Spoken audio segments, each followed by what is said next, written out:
Nous rentrons de la synagogue, dans nos maisons le premier soir de Sukkot. Aïe aïe aïe, il pleut. Un des grands principes de la fête de Sukkot veut que Amitztaer Patour Minasuka.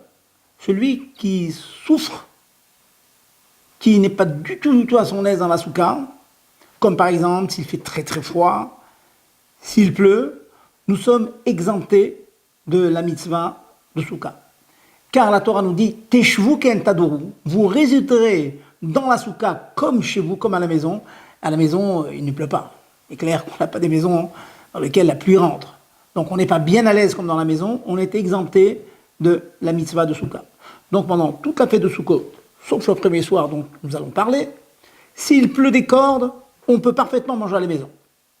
Il est clair que certains chassidim, certaines keilot mangeront quand même dans la souka malgré la pluie. Mais je parle de l'halakha pure et dure, stricte. S'il pleut, on est exempté de la mitzvah de souka, on peut manger à la maison. Le premier soir est une exception.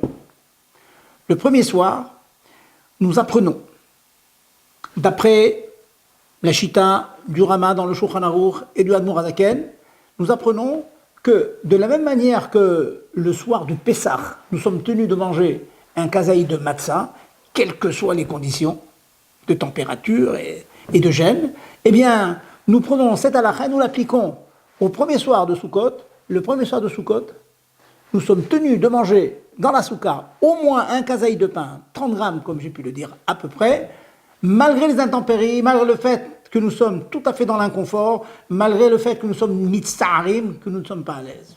Ça, c'est la chita du Admor Hazaken. Donc, pour les Chabad, il pleut, eh bien, nous rentrons le premier soir dans la souka, nous faisons la bracha et nous mangeons au minimum un kazaï de pain.